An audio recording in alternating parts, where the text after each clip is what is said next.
Would you go out on a limb, though, and say a basic Film Dogs listener, do you reckon they have seen most of these films?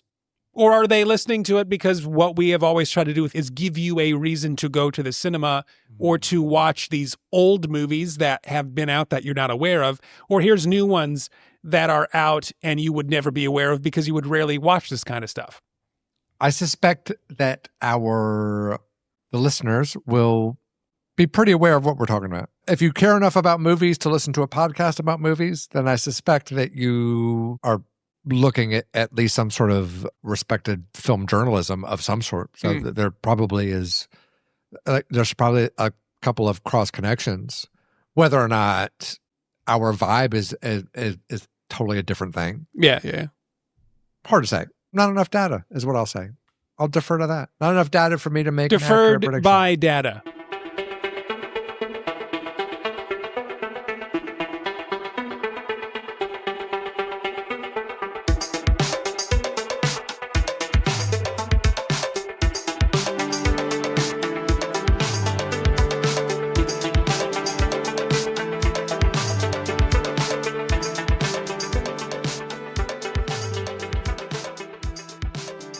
The 25, the year that was.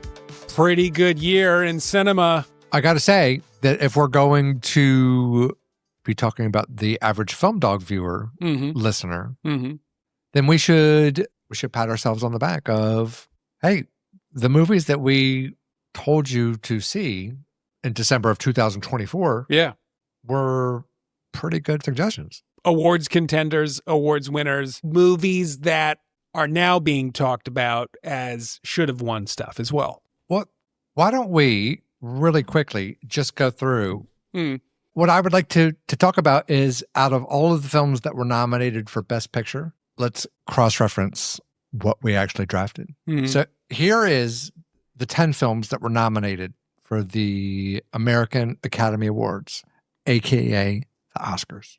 One Battle After Another, Begonia, F1, Frankenstein, Hamnet, Marty Supreme, The Secret Agent, Sentimental Value, Sinners, and Train Dreams. Now, we drafted these films, One Battle After Another, Begonia, F1, Frankenstein. We drafted Marty Supreme. But I will say for Sinners that if you would go back and listen to the beginning of the 25 anticipation draft, I propose that we keep going until we run out of picks. It was an exhausting draft. And so you called it a little bit earlier, but I left Weapons and Sinners on my board because they were horror movies that I knew you wouldn't draft. So I left them until the very end. And then you're like, let's stop.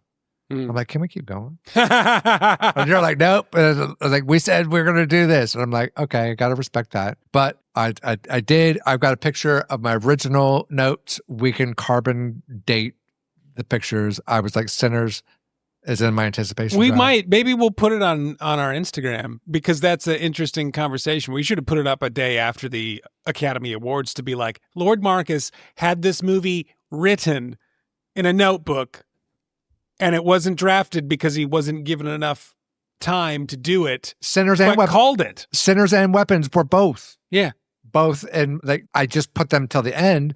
I was going to pick them as my last picks because they were horror movies and I knew you would never pick them.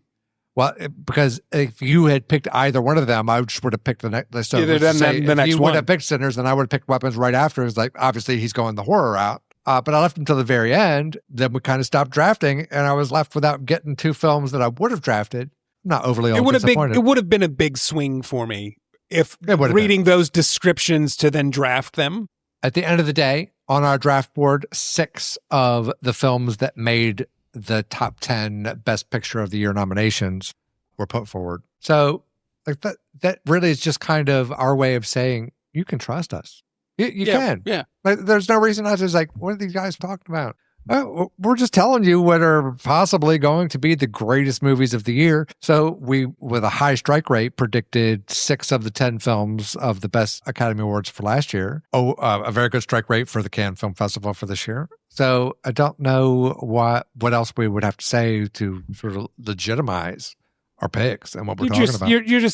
You're safe with the film dogs. You're safe with the film dogs. And that's why we've got our Venn diagrams. You're safe with us because you're either going to be covered by Lord Marcus or Mr. B. If you love Deadpool and Wolverine, then check out Mr. B's Letterboxd. You jackass. You drafted Logan. I did. I love Logan. I know. But you don't say you won't go there. Do you want to compare Logan to Deadpool and Wolverine? No. I did not think that you did. I went for Friends, and you know that. All right. So next up, I would just like to just do a brief recap of the 25 draft of some films that I think also support and give a highlight of the value of listening to our podcast and our suggestions and what entertains me and what I like and what pleases me. What pleases the Lord. I'm going to give a thoughts as I please as I go. Now, the Academy Award winner of 2025 was One Battle After Another. Yeah. Which should have been Mr. B's number one pick. He can frame it any way he wants to. He can give excuses any way he wants to, but he had the opportunity to draft this. He cannot say he left it on the board. He can say it, but I'm just going to laugh it off. I can say it. In your opinion, why was it delayed and not my first pick in my mind? Because I think you were a deer in headlights. I'd be like, it's Yorgos or PTA, but you seem surprised that I picked PTA. So I think you were just so focused on Yorgos. I get it, but it's like if we go back to the year before that with Kinds of Kindness, like it wasn't the number one like hit out of the park. It was just like my brand. I think you wanted Yorgos to inflict damage on me. No, the biggie for me was going to be Digger and Phoenician Scheme. Phoenician Scheme, because of just like you have a love for David Lynch, you almost feel like you need to draft him number one. Yeah, but I'm a big Wes Anderson. Yeah, but you took Warfare instead of taking Phoenician Scheme. Yeah, I know. And then also the difference is you've also mentioned that Wes is safe with me. Not at the point that in that draft. You can go back and check all the transcripts and episode dates and and feed all that. That was not part of the deal until after that. But by the way, I feel free to withdraw anything I've said. If we were putting on boxing gloves and getting in the boxing ring, I'm going to hit you as hard as you hit me, which is obviously I would fuck you up. But I would take it easy. But if you threw your hardest punch, I'd fuck you up. And so you touched Alex Garland, which you knew, like, first off, you fucked with Yorgos, leaving PTA on the table because like, I'm going for Yorgos.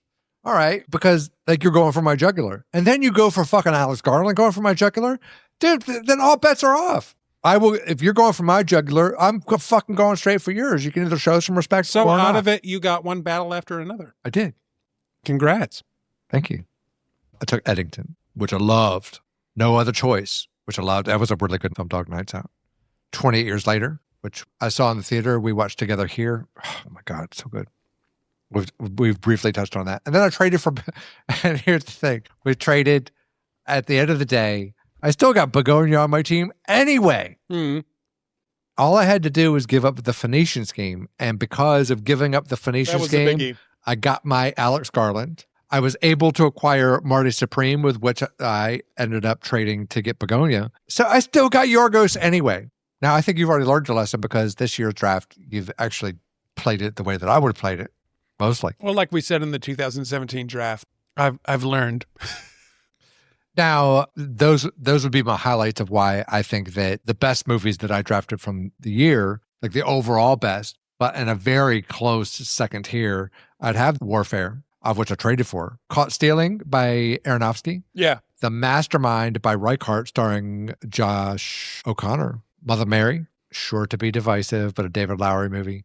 Father, Mother, Sister, Brother, starring Tom Waits and Cate Blanchett and Adam Driver, amongst others, but it won the Venice Film Festival. And from the previous year, The Bride, because The Bride had originally been scheduled for 2025. So those are the highlights of my draft of here's what I said would be good. Now, you might not think that The Bride's good, and that's okay. You don't have to take my advice. But for everybody that did like The Bride, then you could take my advice. Well, pretty friggin' good drafting team for 2025. Faux show. For those picks that you either drafted on their own, got traded, Nothing to be sorry about. But I did draft in 2025 as well. It wasn't just the Lord Marcus draft. If you say so. It's true. Some of my absolute favorites that I ended up with. I won't mention post-trade drafts yet. I'm pretty happy I ended up getting Blue Moon. I concur. Ethan Hawke. I think it should have gotten more love than it did this year. He did get a nod, but I still feel like the movie, it should have been bigger than it was. It got a screenplay nod too. But dude, yeah. But here's the thing. Who do you think the main driver of the economic force of the box office is? Not even by generation. Let's say by age range, because in the 80s and the 90s and the 2000s and 2010s, what is traditionally the age range that drives the box office? 15 to 25. Easy. You know, these are the people that are going to see Minecraft the movie. These are people that are going to see Super Mario Galaxy. They're going to see that. Blue Moon doesn't fit into that category. Dude, I totally agree with you. In a perfect world, this movie would have been a huge success. But the reality is that it's not. So we are lucky to get it. We're lucky for great artists like Ethan Hawke that will work for production credits. Yeah. That allows Richard Linklater to afford to be able to make these films. Richard Linklater film, also co-starring Margaret Qualley. Yeah. She was phenomenal in it. But this was a big film that it was, totally. I think, and if we were to reverse into the draft, were you aware of it? Yeah, totally. Yeah, okay. Because I know you took Nouvelle Vague, yeah, that he also released this same year, but I wasn't sure if you were going to fight for that one or if you were aware that he had both films sort of thing when we were doing the draft. To do it over again, I would justify taking Nouvelle Vague because of how I felt about Mank. This covers something that's of more interest to me than American musicals. But I was blown away by Blue Moon. A fantastic film. I loved it. I love it. I loved watching it. I loved it. It was a film dog night. And we'll probably talk about it again in the coming minutes. But another film that I loved that I also drafted was Wes Anderson's The Phoenician Scheme, which we already touched on earlier slightly. We recorded a conversation, but we haven't fully released all of it. But it was a highly anticipated film for me. It has some cast that we see a lot with Wes and also some newcomers. So we got Benicio del Toro. It was a great premiere of Mia Threppleton as an actress, and a great visitation from Michael Cera. But so I was highly anticipating the movie. I didn't really know what to expect, except for that when I watch Wes Anderson, I just know I'm going to like it. I thought it was a great film. I'm glad it was on my team. Nobody really talked about it this year. You wouldn't talk about it unless you're somebody who goes to the cinema on purpose for these kinds of things. But Wes is a gun when it comes to cinematography and influence on pop culture. That's just to be true. So for me, drafting, watching, enjoying Phoenician Scheme is somebody that likes Radiohead and would go listen to Radiohead because of production value and who's in the band and all these sorts of things. Oh yeah, like if you were buying vinyl, it's like new releases. I'll definitely go with Radiohead. You can definitely go with Wes Anderson. Yeah, their influence on pop culture and stuff. Yeah. I loved The Phoenician Scheme. Loved it.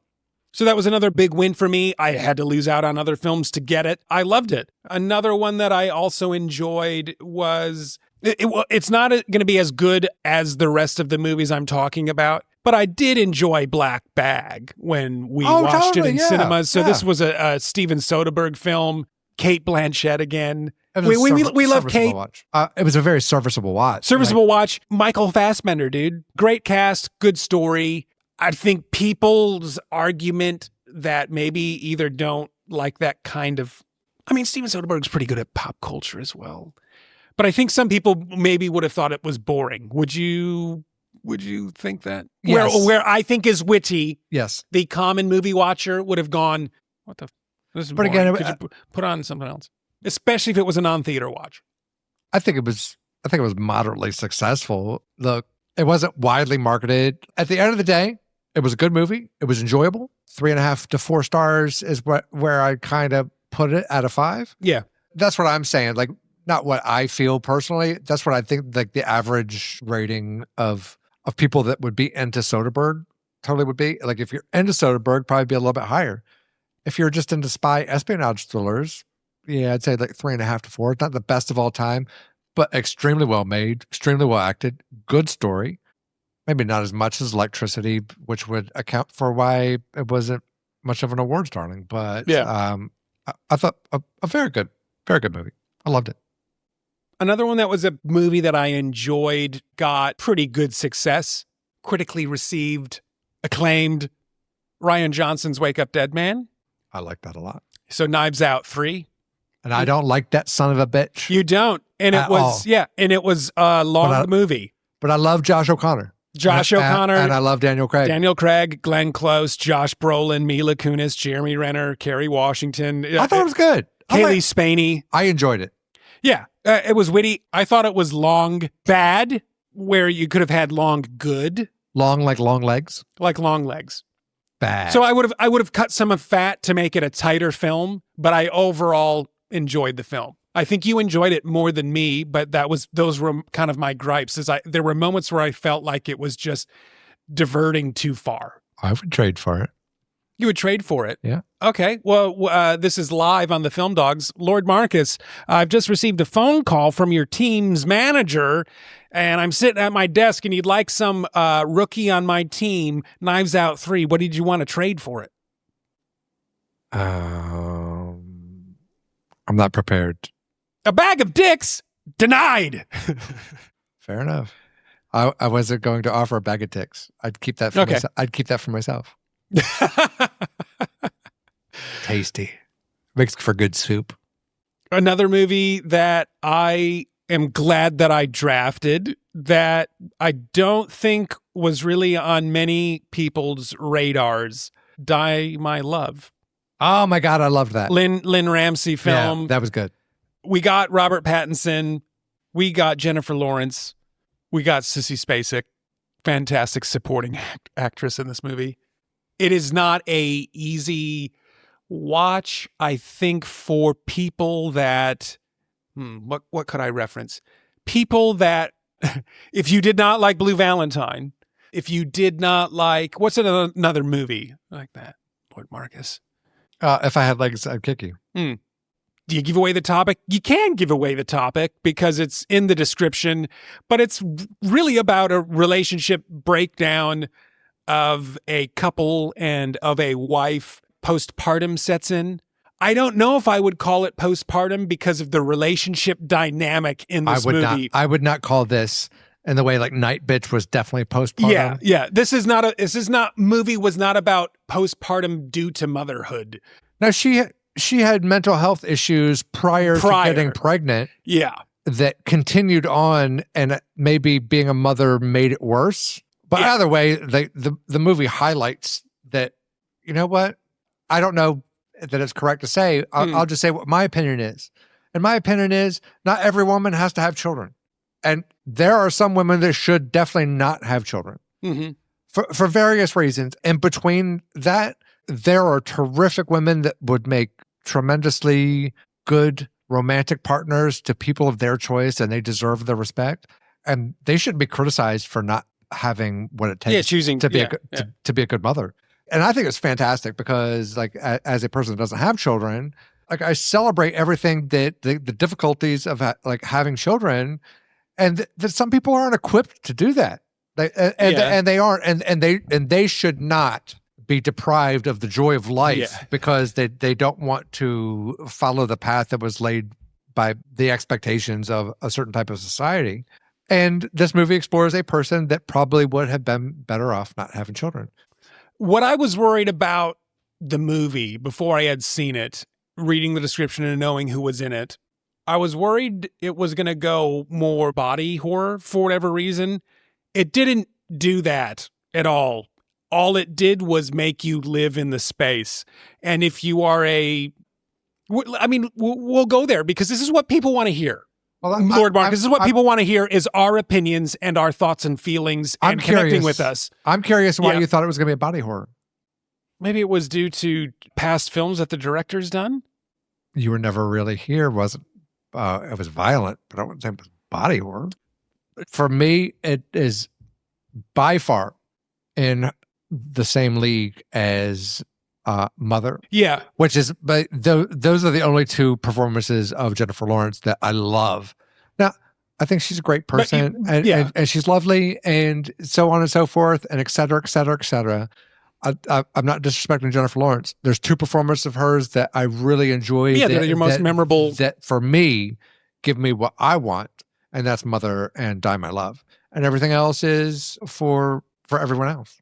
But just in case, Jennifer Lawrence, you ever happen to listen to this, I'm not disrespecting your talents at all, or your agent's selection in your roles, or your selection in your roles. I'm just saying, can't please everybody. No.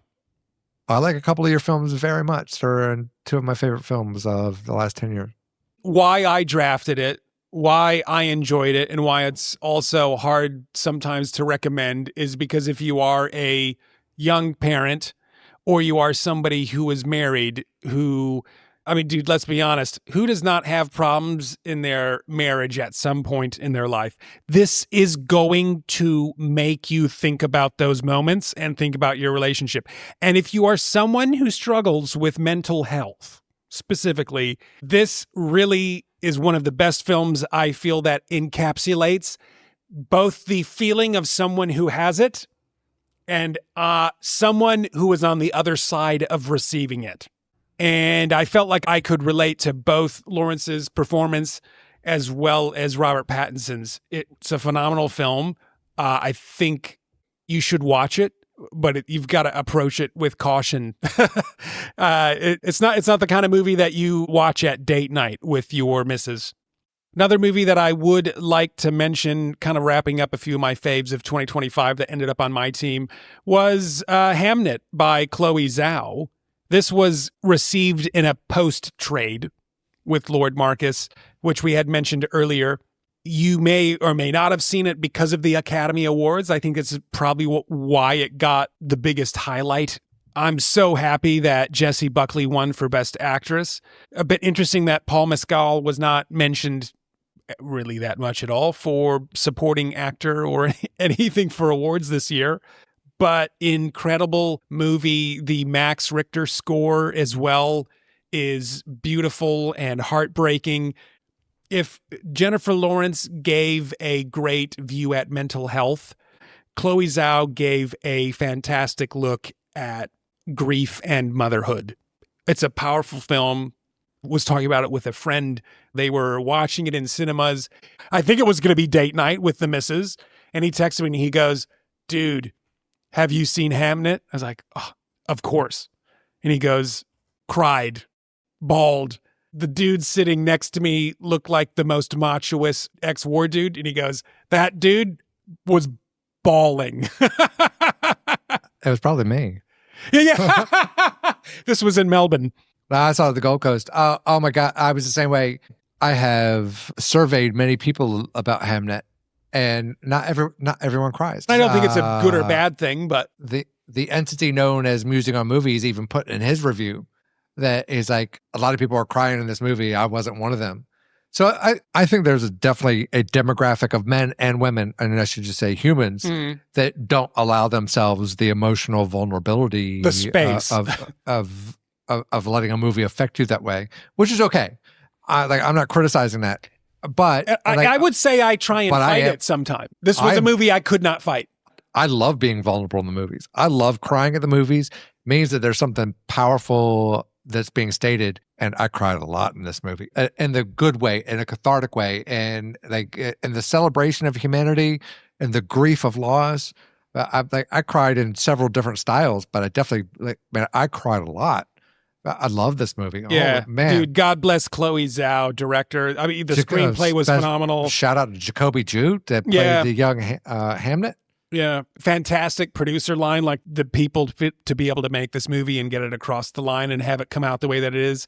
The use of natural light and lighting in the film, incredible. It was just visually, story, emotion, and was a feat. Jessie Buckley was a forest witch. They just gave birth out without a hospital. Like, oh my God. Like, dude, this was so coded for me. And then that scene, Jacoby Jute on his own. Dude. Nobody else around. Dude, don't give away the movie. I got painting a picture. Like, I'm not saying what's actually happened. Jacoby Jute's behind his black veil. Man, God sakes alive. I can start crying about it right now. Pretty good.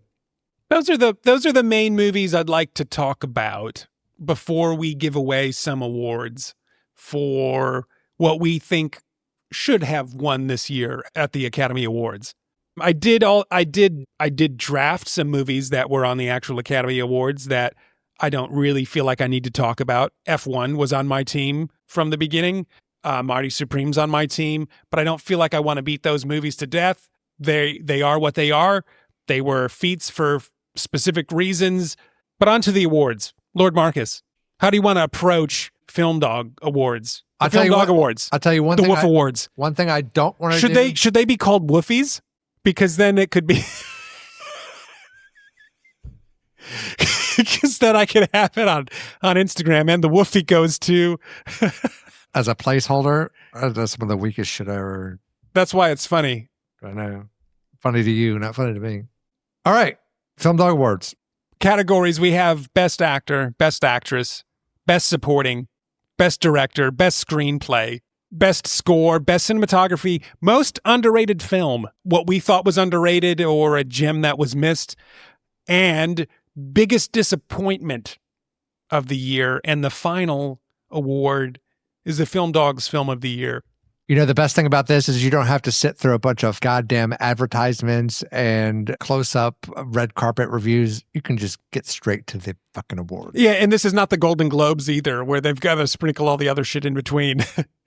I reckon we'll tackle a list on our own. One of our top 10. Yeah.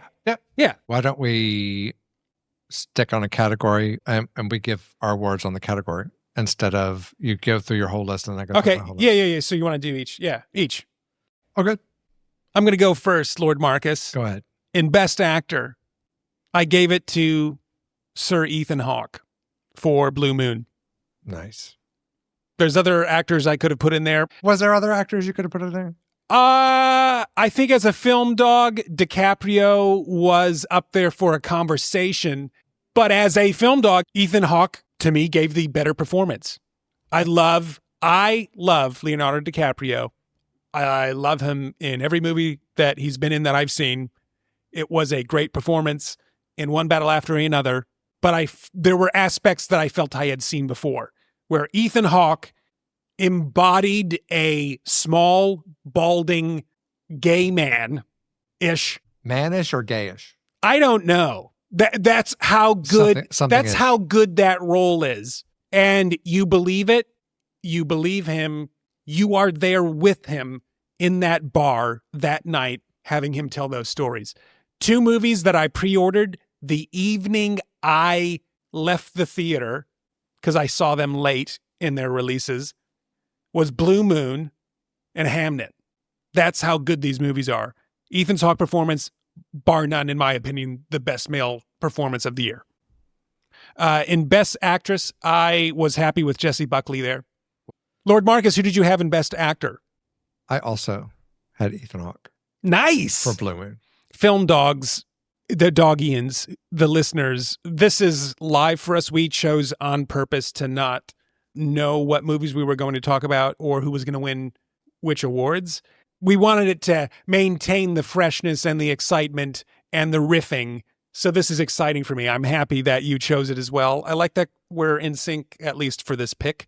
I wrestled with Joel Edgerton as my pick because up until I saw Blue Moon, it was hands down Joel Edgerton. So, and then I would then argue if it was still Leonardo and Edgerton, I would have picked Edgerton over Leo. And I think that's maybe where then I would have deferred. Because when I said I really love Leo's performance, he just didn't get it better than Ethan Hawke. I think I may have chosen him over Edgerton. But if not, it would definitely be Edgerton. It is a great option. Right on. Ethan Hawke it is. So Best Supporting Male Actor, I chose Sean Penn, who won it and did not attend the awards show, which I am so thankful for, because that's a badass mic drop move. Just like Wes Anderson not accepting his first Oscar because he was busy making his next movie. And that's literally what he said. Couldn't make it. I'm busy making the movie that is the next one that I love. We saw One Battle After Another on opening night in Australia, which was the same as the opening night in the United States. And my review was Oscar Gold for Sean Penn. I knew it while I was watching it. I knew it in the first 20 minutes that he was winning the Oscar Gold. My choice for Best Supporting Actor is also Sean Penn. Film Dogs. In Best Actress, there was no way I couldn't still keep it Jessie Buckley. Nobody else even comes close. Not even close. And male or female, she is heads above the entire crowd. A wrecking ball of acting. We've been a fan of Jessie Buckley for a long time. We have, but this has solidified if she's in it, then yeah, we'll be there opening night if we can. Tremendous skill, tremendous emotion, fantastic, deserved win. In Best Supporting Actress, I had Tiana Taylor. It was a category I didn't connect with the most. I thought it was a bit confusing on who I should include or shouldn't include and who we may or may not consider supporting. So this is where you might say you were overthinking it. You should just say who you thought it should be on its own. But I wrote down Tiana Taylor. Right on. Here's where we disagree a little bit. And I thought we would disagree. And now I'm interested in who you chose instead. My Film Dog Award. Was the category easy for you? It was. Okay, great. For me, it was Inga Imsdottir Lilias from Sentimental Value. Then I'm changing it to that live on the pod. And here's why. Because that's who I thought should be there, but it wasn't really mentioned with the Elle Fanning. It was like kind of to the side. I was kind of surprised that she got the nomination because dude, while I was love watching that the this film, is live because you're literally mouthpiecing my brain. When I watched that is the literally film, what I was watching the thinking. film and I was like, man, this is something else. But nobody else is going to notice that. I thought you would have argued with me if I had her in there. I thought you maybe would have gone, oh, what about the Elle Fanning and you've got all Tiana Taylor and all these other people? Look, here's the thing about Tiana Taylor. I love her performance as Perfida Beverly Hills.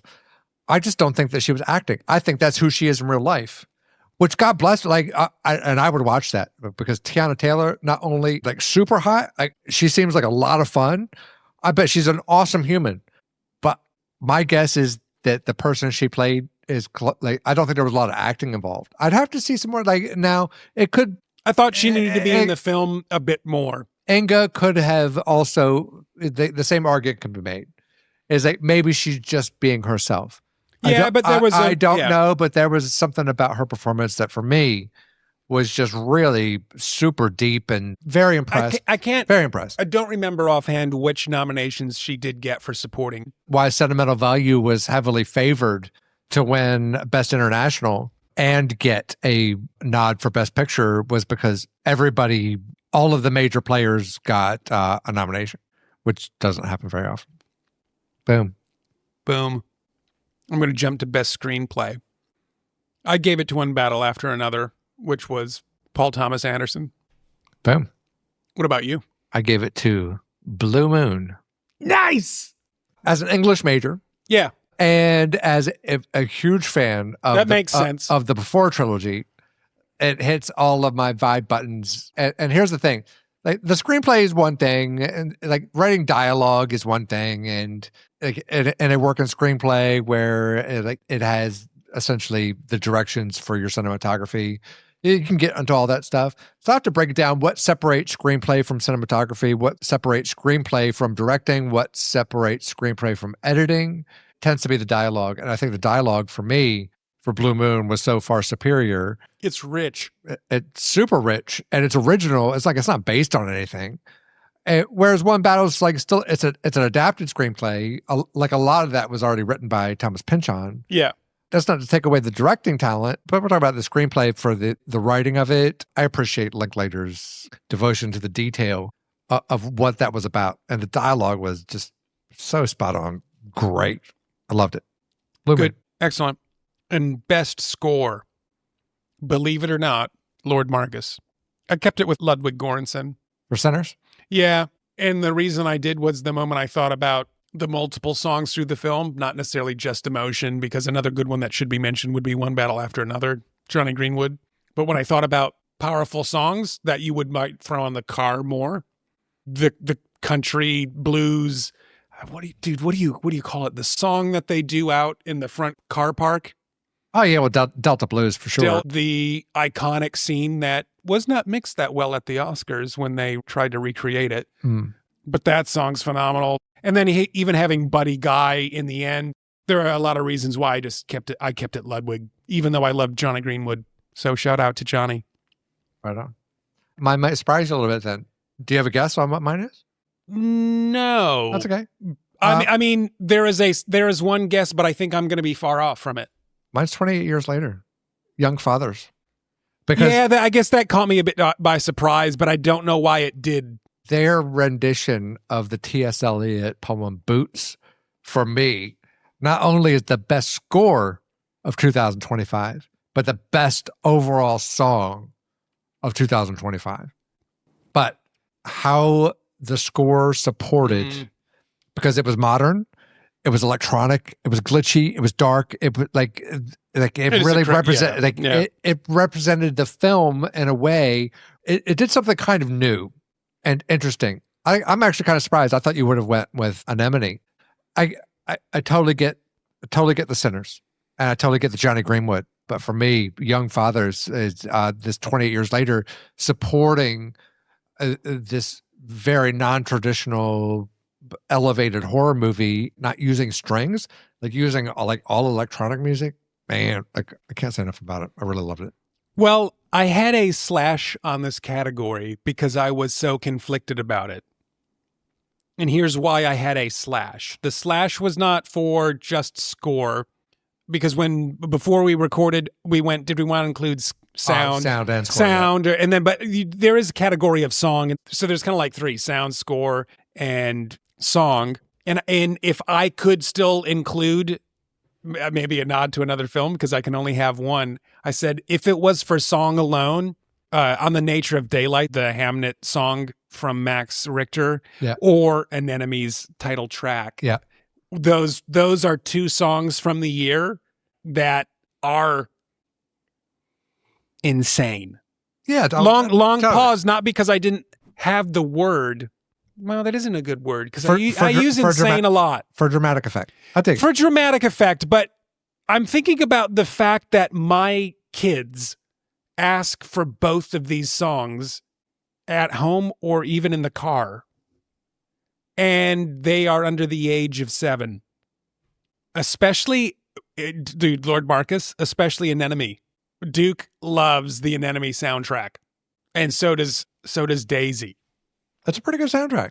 But I just think this is why I love my kids. I'm a dad, I'm meant to love my kids, but I find it so odd that they understand the power of music.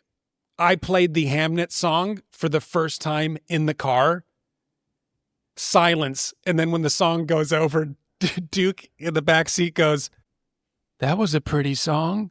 And I just went, "Duke," I said, "I thought so too." And I always like to tease questions out of my kids, not just accept the bare minimum response, because I'm trying to help them develop their language and their knowledge and their thinking. I said, "Duke, why do you think it was a good song?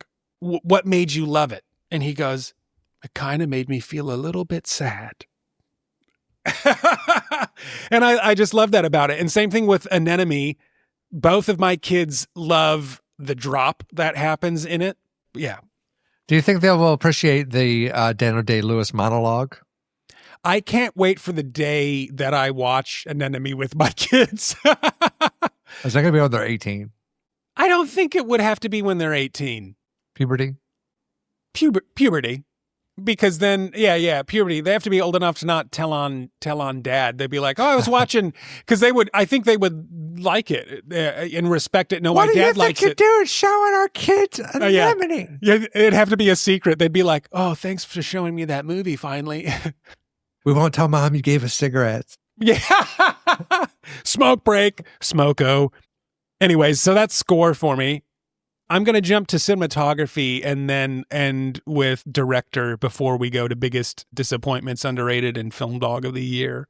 In cinematography, I had Adolfo Veloso from Train Dreams. Nice.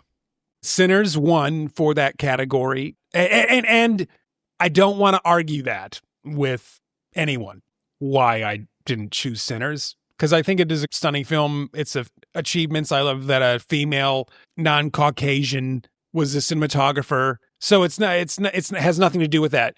Train Dreams visually, with how we like photography as the film dogs, there's a tone that Train Dreams is a, if there's a Venn diagram for Mr. B and Lord Marcus on cinematography, like Train Dreams is going to be one of those films where we will both go, this is visually a film dogs movie and it's stunning. Sound and score is more up your alley. Cinematography is a little bit more up my alley. One of the great things about Train Dreams cinematography is its use of setting the time of the day in sort of this blue hour. The average person does not know how important that is. 9.5 people out of 8 people don't understand how important time of the day means to your film. Yeah. Now, there's many reasons for this. All right, so if you miss the blue hour is it's a short period of the day. It's a half hour, 45 minutes. You can't do multiple takes. So if you miss it, you have to wait 24 hours to get that point over again. And then you got to wait another 24 hours.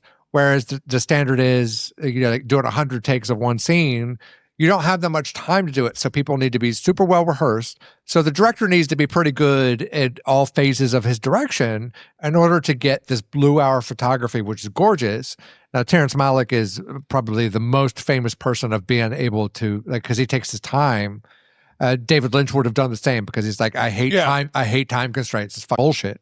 And I agree. Now, at the same time, it's like the people that are funding the movie is like, well, we're spending $20,000 a day for you to shoot it in blue hour. It makes such a powerful impact on what it is. And Train Dreams would have been my number one pick as well, except for a movie that I saw very recently called Resurrection by Be Gone. Wow. And the cinematographer Dong Jinsong did something that for me was even more incredible, tackling multiple genres of movie and sure with the director's overall input as every cinematographer would. It was a tier above everything that's happened in the last 15 years for cinematography. And I say that as a cinematography enthusiast, that Resurrection is the best cinematography in the last 14 years. 14 years. Yep. It's a very non-round number. You could divide that by 7. You could divide it by 2. Interesting pick. I can't provide an opinion because I haven't seen it yet, but I knew that you were anticipating it when you were aware of it. For sure. And then when you could finally screen it, and then it sounded like that you loved it. So that's awesome. I could have a whole episode dedicated to talking about just the cinematography of Resurrection. So I think I don't want to go like off the rails, but that my award goes to Dong Jinsong for Resurrection for best cinematography of 2025. This leaves us with best director before we move on to some Film Dog specific awards. Best director, I had Paul Thomas Anderson. Nice. I left him there. Yeah. Just because of what I think he had to deliver as an entire film. With that cast and the screenplay and everything, I think it was a big linchpin for it to become what it was. My best director will go to the film I just mentioned, Resurrection, Be Gone. He's a Chinese director. And I got to tell you, I was anticipating it once I became aware of it. But of course, it's the type of film, it's a non-English language film. It comes in and blows me completely out of my mind, which I love. And it's just not on the radar of many people, unfortunately. Mm-hmm. But as I'm watching the movie, I'm like, can't believe I didn't see this on a big screen. What the heck? Oh my God. I would pay money to go see this on an IMAX screen. It's unique. It says everything about me. And it has taught me after watching it, I wanted to consume as much information about this film as I possibly could. Huh. Now, I was aware of this, and here's where, not to beat Resurrection to death, but don't worry, it'll rise again. I will. But here's the thing: is like I loved it so much that I started consuming every damn thing that I could find about it. I read the Wikipedia entry. I read the Wikipedia entry of the actors and the crew and the director and the cinematographer, and so on and so forth.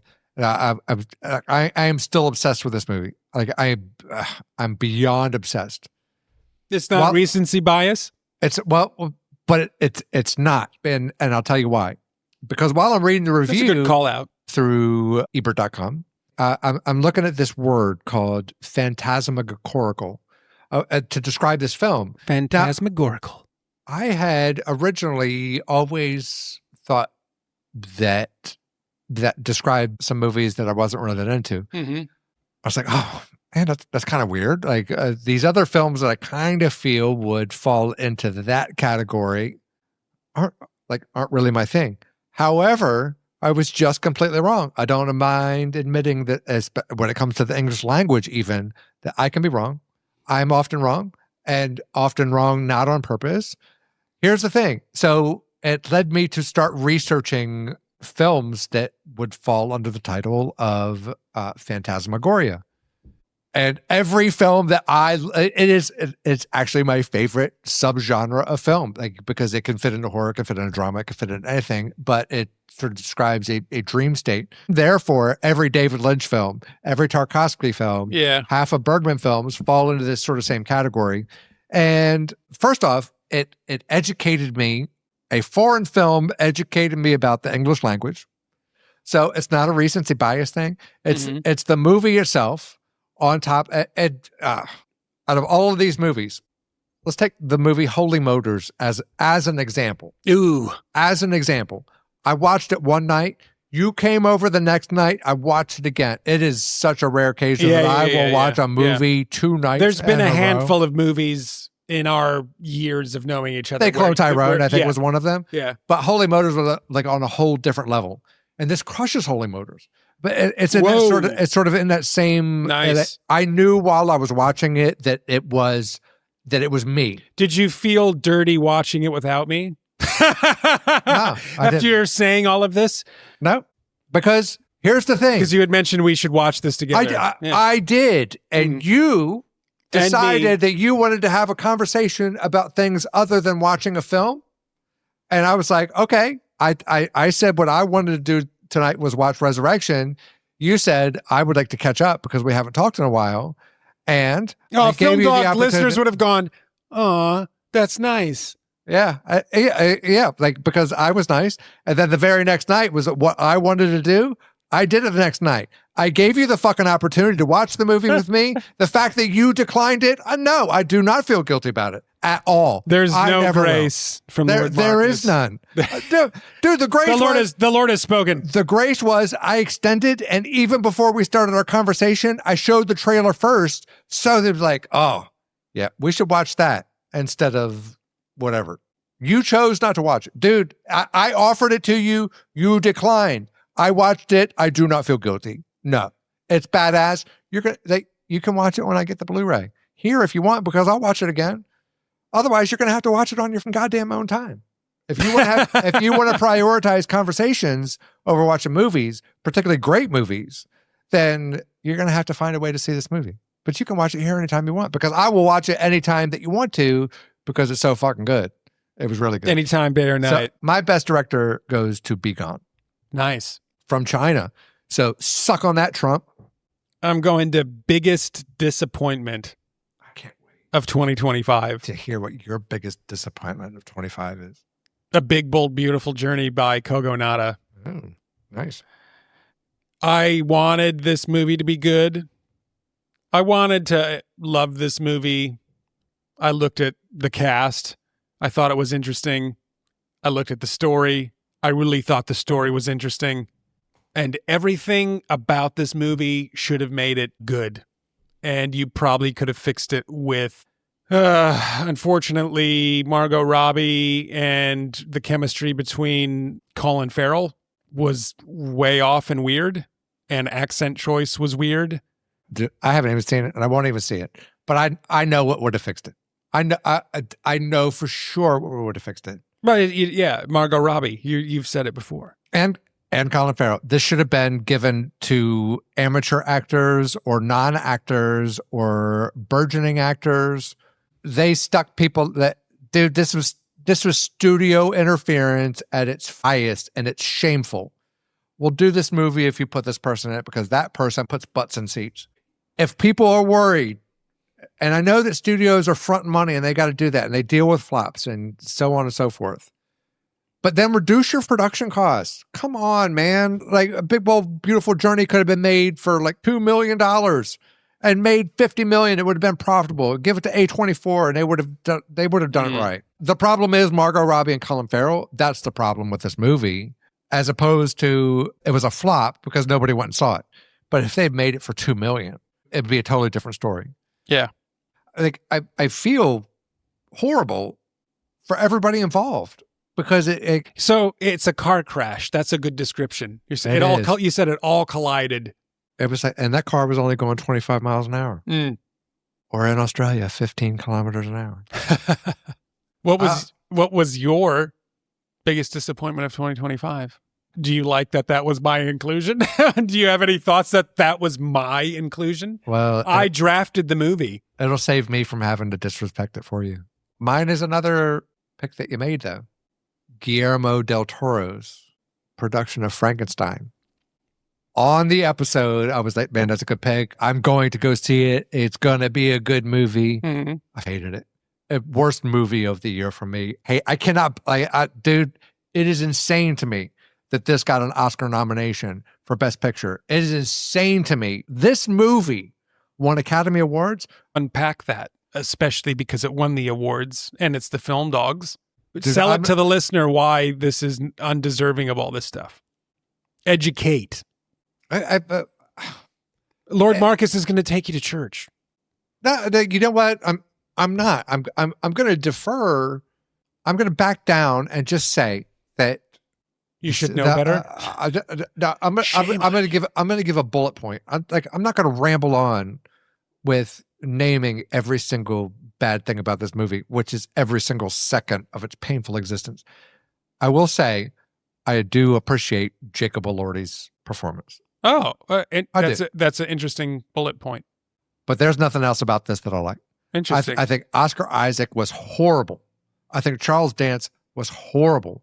I think that Mia Goth was horrible. I think that the special effects was horrible. The production design, I hated Marty Supreme, which would have been my runner-up for most disappointing. But the production design on that was at least, it wasn't recycling. Guillermo del Toro is, all right, let's talk about this. Wes Anderson has his stable He's crew. got yeah. But all of his films, they look the same, but they look different.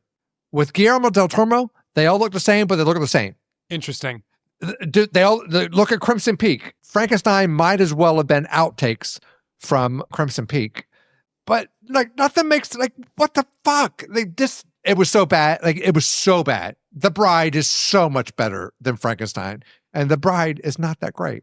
Frankenstein, man, dude, for me, hands down, and not because you drafted, because I love some of the movies you drafted. I'm not disrespecting it because you drafted it. I'm legitimately disrespecting it because it's the worst movie that I saw the entire year. I hated it so much. I hate it. I hated it. I hated watching it. I hated listening to it win awards. I would rather have seen that shit go to Wicked, to be honest, because at least that is providing. You heard it here first. It's providing the younger generation's filmmakers. What's the next thing that everybody fucking worships? Dude, this is not about him. I know that he's a nice man. I know that he's revered. I know that he celebrates Steven Spielberg. He's one of those guys that's going to the movie theater and see these movies the way that good directors do. Yeah. I enjoyed Pinocchio, but I hated Nightmare Alley. I won't even watch The Shape of Water. I just won't. Right? Crimson Peak really wasn't that good. It's like Pan's Labyrinth. Nobody needs to watch The Shape of Water. I won't even rate it. I started it. I didn't make it 15 minutes into it. And I will at least say that I've got to make it halfway through the film before I'd be I officially watched it. Would I you didn't have want asked to for suck. your money back from the cinema if you were? No, because That's how much you hate it. You're like, having I worked need my money back. having worked at a movie theater, I know how bad that is for the theater owners to deal with. I would never ask for my money back, but man, I might ask Del Toro. It's time to retire, dude. Come on. Del Toro, please send $28 to Australia for Lord Marcus's movie ticket In cash. in cash. Tax free. Yep. So Frankenstein, not only my biggest disappointment, just hands down worst movie of the year for me. Previous holders of this title: Barbie, Battlefield Earth, the original Wicker Man. Interesting. Your Mom Does Dallas. Dorothy Mantooth is a saint. My most underrated film of 2025, Lord Marcus, has been touched on. Has it? It stars an actor who came out of retirement for it. Tarzan? You gave it away, man. No, it is An Enemy Oh, nice. by Ronan Day-Lewis, starring his father, Daniel Day-Lewis. Nobody likes this movie that uses Letterboxd, which Blows I me don't, away. I don't get it. I don't either. I don't get it. I don't either. So here's one of the hot takes. It's almost like the Letterboxd generation, which we are a part of. We do use the app. There's a kind of following. There's a kind of people that use it. It's almost like they are not willing to give the son of a famous actor a free pass. Like a Nebo baby, but that doesn't jive. That they're just like, fuck this guy. He's young. It's his first film, and his dad's going to come back just so that he can make a movie. Like, I don't get why this film is not getting any love. It hasn't been talked about. It's lowly rated. The soundtrack is insane. The opening is insane. Some of the monologues in this movie, unforgettable. Look, man, at the end of the day, The chemistry of the cast, when I say the chemistry, I just mean that you can't look away from Sean Bean and Daniel Day-Lewis talking to each other as brothers. I can't listen to anyone criticize this movie and take them seriously. I can't. This movie is good. Like, this movie is really, really, really good. And everything that I have heard someone say that they don't like it, didn't even get me started on Letterboxd. It's bullshit. Which, by the way, my Letterboxd reviews are thoughts for me. Maybe 2 years ago they were. It's a journal. Today, when I write something, it is so that I can remember. So if Mr. B asked me, what did you think of Resurrection? And I can't remember, then I'll go back and read my thoughts. I tend to put things in bullet point. I schedule it that way. Look, to begin with, whether it's Rotten Tomatoes or Letterboxd or IMDb or your mom's diary, everybody writes their thoughts and they think that it's God-given proof that this movie sucks. Anemone is great. It is really, it's a great film. It should be seen. It should be celebrated. There is nothing inherently bad about it. Dude, honestly, like if somebody said, you're going to be put into a gladiator arena and only one person is going to come out, you have to pick who you're going to champion. And my choices were fucking Frankenstein or Anemone, the Oscar-nominated Frankenstein versus the critically panned, the audience panned, the flop of Anemone. Dude, put me on the Lewis team, the Day-Lewis team. Dude, I will fucking crucify for them. I will fucking win. Give me an opportunity to present this movie of theirs against Frankenstein or goddamn F1. It was a good movie. I loved it. They wrote it together. Good pick. It's father and son. He came out of retirement to do it. Yeah. I loved it. And it was a good night out. This leads us to Lord Marcus's pick. Which for me was a film that in 2025 debuted at the South by Southwest Festival called It Ends by Alexander Ulam. Little young YouTuber. God bless you. But I watched it on the Letterboxd video rental store. Premise of this film, a group of recent grads head out on a late night drive for grub, hoping to enjoy one final hangout before their paths diverge. Instead, they accidentally turn onto a never-ending two-lane hellscape surrounded by untold horrors and cosmic forces beyond their understanding. Cramped together inside a Jeep Cherokee and with the miles stretching infinitely ahead, they face a choice: embrace their new existence or fight to escape it. Nice. I can't say enough about this film. Like, super low budget, super original, super great, high concept, and for a first-time director of a film, like, super engaging. This film is nothing but a group of people in a car driving down a road, and over 2 hours, you realize that this road is never going to end. The director puts you into that car and makes you feel what these people are feeling. Like, holy shit, what about, like, I'm never going to have McDonald's again? I'm never going to see a TV again? I'm never going to see mom and dad again? All we're doing is driving down this road? How can we reconcile with that? Like, philosophically, it is so challenging. It's so interesting to have a conversation about. It's like, what would you do if you ended up in a car that was just on a road that extended forever and ever and ever? And if you stop, some bad shit happens. Magically, gas never really runs out, but you're not supposed to think about that. But I loved it. It'll probably be creeping its way, like the movie Hundreds of Beavers. Yeah. Technically, it was released in 2022, but it never really got solved till 2 years later because of the same kind of issues. Because no studio wanted to sort of take its gamble on it, even though we loved it and we would celebrate it and say, this is the movie you should be distributing. The studios don't see this the same way, but it has picked up a distributor and should be eventually put into some wide release. It ends. Alexander Olam. Lord Marcus, it's the last award of the evening. The 2026 Film Dogs Film of the Year Award. I'm going to give it to One Battle After Another. Nice. I thought about what did I maybe enjoy the most in cinemas this year. So the fact of going out, sitting in the cinema, seeing something on screen, kind of fun. I laughed in it. I really enjoyed the soundtrack. It was one of our biggest argued movies about who gets it and why somebody got it and not the other. But I go, it was one of the most anticipated movies of the year, and it didn't let me down. Brandon? Mad props to PTA. I'm happy that he won his awards. And for the Film Dogs, I'm happy that he won his awards from us as well. Thank you, PTA. I am very, very, very happy that it won the Best Picture of the Year. Very happy that PTA has gotten recognition globally, including the Oscars, as opposed to somebody like David Lynch that never got an Oscar. Or Andrei Tarkovsky, who never got an Oscar. Anyway, great pick. Mine's going to be for Resurrection. I knew it. My number one film of the year, Resurrection. I thought maybe you have been so behooved, besought. I don't know what all the words you're enraptured with. I thought it was even going to be your most underrated film.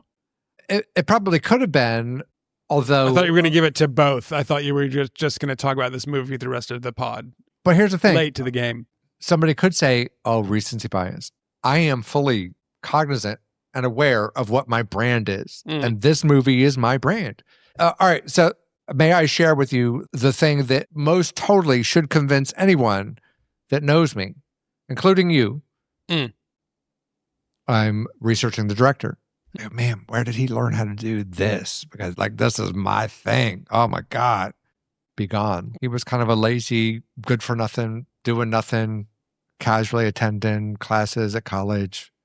And then he comes across Tarkovsky's classic movie, Stalker. And after watching Stalker says, I want to be a film director. And that says everything. After watching Stalker that he says, I want to be a film director, that's my life's goal. Imagine if someone said, I saw The Sacrifice. That made me want to make movies. Then you would understand. This is not recency bias. This just happens to be that this movie is not the type of movie that most people want to consume. It premiered at the New York Film Festival in November. Whether or not it had come out prior to that in China, I have no idea. But we're in Australia, so I didn't have the opportunity to see this before I saw One Battle After Another. This is not recency bias. This film is me. This film was made, dude, I guarantee you that I could argue in front of God that this movie was made for me because David Lynch died. Yeah. It represents everything that I worship about cinema. This is not a recency bias. It just happens to be that I have seen it recently because it was released recently. Dude, it's been on my watch list since I first heard about it. Mm-hmm. Not only my favorite film of the year, I've made a letterbox list of my 53 favorite films based on how many years I've been alive. Mm-hmm. And it has made my 53 favorite films that's a great I've list. ever seen. That's a great list. We might need to share that on the Instagram. Okay. Because that's a very interesting topic. I knew when I saw Holy Motors that it was one of the best films that I'd ever seen. I knew when I saw Mulholland Drive that it was one of the best films that I'd ever seen. I knew when I saw Ex Machina that it was one of the best films that I've ever seen. My number one pick in the 15 draft was Ex Machina. It's not because I don't love Mad Max Fury Road. Yeah. But fucking Ex Machina is me. I loved it. And I would still pick Ex Machina over Mad Max Fury Road. Like, dude, if we could redo that portion of the draft, I wouldn't change it. I wouldn't have picked Mad Max first. Yeah. I understand that it could be considered as the best film of the year. I have bought a 4K Blu-ray of it. I worship at the altar of fucking Mad Max Fury Road. Yes, you do. But, dude, I know when a film represents everything that I love, and Resurrection is that for me. You might not even like it. You might like it the same way that you love Holy Motors. You might love it. Imagine I don't know. I'm just saying. But I knew automatically it is phantasmagorical, and no other film 28 years later kind of came close to it. No other film. Kind of like No Other Choice, which was not discussed tonight. It almost made my list of most underrated, but I wanted to kind of push An Enemy there instead. But if An Enemy wasn't a film this year, it would have gone to No Other Choice. If we were doing a best international film, it still wouldn't have won because Resurrection's a non-English language film. I love The Secret Agent. I would love to have given it an award. I definitely recommend seeing it. Lord Marcus, do you have any closing thoughts on the best films of 2025? I think or our opinions of each other's? I think like overall, I thought that 25 was an exceptional year. First off, it produced a movie that I loved more than any other movie in the last 14 years. So obviously, I think it was a great year. PTA's finally won an Oscar. Danny Boyle returned to the 28 Days franchise. Like overall, exceptional year. Overall, outside of the $1 billion Best Picture winner of Dune 3, I think 2025 will historically be favored more than 2026. You heard it here first, folks. Even 2024. Yeah, like one battle after another is way better than Aurora. And Aurora is really, really good. I'm down with 25. 25 is good. I could get down with 25. It's real good. Hey, if this episode convinced you that the film dogs know what we're talking about, finally, after a couple anticipation drafts, many Oscar wins, what would help us was actually leaving reviews on Apple Podcasts or Spotify. But you can also follow along on our film journeys on Instagram. We're there as The Film Dogs. Or you could find us on our Facebook page, The Film Dogs. And we're on our own individual letterboxd as Lord Marcus and Mr. B. Interact with us around movies. Tell us what you think is working for the pod, what kind of questions you'd like answered or episodes that you're enjoying. But at the end of the day, we are only here for one reason and one reason alone, and it's life is too short for bad cinema. Woof!